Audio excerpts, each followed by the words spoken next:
கோமதி அவர்கள் நயன்தாராவே ஓகேன்ட்டாங்க. நீங்கள் அதை ஃபோக்கஸ் பண்ணாலே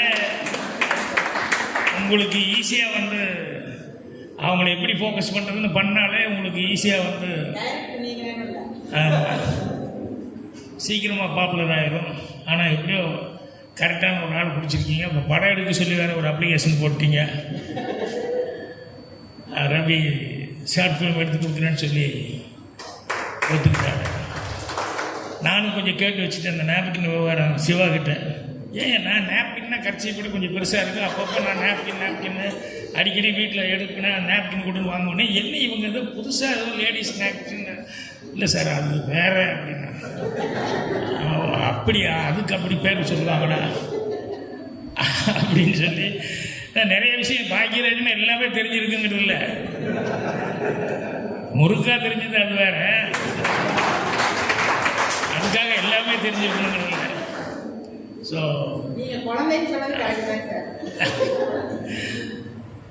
அந்த மாதிரி அவங்களுக்கு என்னுடைய வாழ்த்துக்களை வணக்கத்தை தெரிவிச்சுக்கிறேன்.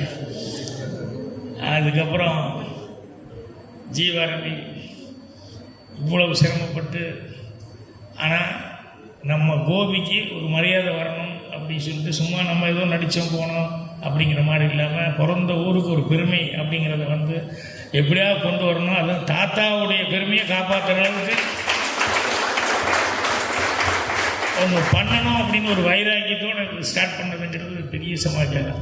ஏன்னா எனக்கு தெரிஞ்சு அப்போ கோபிக்கு வரும்போதெல்லாம் சரவணா ஃபிலிம்ஸு ஜிஎன் வேலுமணி அவர்கள்னா அப்படியே பேனர்லாம் பார்ப்பேன். படம் ஓட்டி அது இது கலங்கரை விளக்கம் அப்படின்னு சொல்லி படங்கள் பூரா வரும்போது இந்த மாதிரி ஒரு 2-3 பேருக்கு தான் ப்ரொடியூசர் மைண்டில் ஏறினாங்க. சாண்டோ சின்னப்ப தேவர், அப்போ ஸ்ரீராமன் நாயுடுன்னு இந்த மாதிரி சில பேர் தான் ஏறினாங்க. அதில் அப்புறம் ரெண்டாவது இன்னொன்று அவரை சந்திக்கிறதுக்கான வாய்ப்பு இல்லை. இல்லைன்னா சென்னைக்கு போனப்போ அவர்கிட்டையும் நான் போய் சான்ஸ் கேட்டு போயிருப்பேன். ஏதாவது கதைக்கு ஏதாவது சொல்கிறேன் அப்படின்னு சொல்லிட்டு. ஏன்னா அந்தளவுக்கு அவர் அவ்வளோ ஃபெமிலியர், அவ்வளோ படங்கள் எடுத்துக்காரு. ஏன்னா எம்ஜிஆர் சிவாஜி 2 பேர் வச்சு படம் எடுக்கிறதுங்கிறது சாதாரண விஷயம் இல்லை. இங்கே எடுத்துகிட்டு அங்கே போக முடியாது, அங்கே எடுத்துகிட்டு இங்கே போக முடியாது.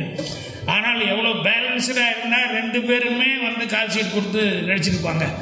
நீ அவன் அந்த ஆளை வச்சு படம் எடுத்தியா, நீ இந்த ஆளை வச்சு படம் எடுத்தியா, அவங்களுக்குள்ளேயே ஒரு ஃபீலிங் இல்லாமல் அவர் ஜிஎன் வேலுமணி சாருக்கு எவ்வளோ மரியாதை கொடுக்குன்னு அந்த அளவுக்கு அவங்க பண்ணியிருப்பாங்க.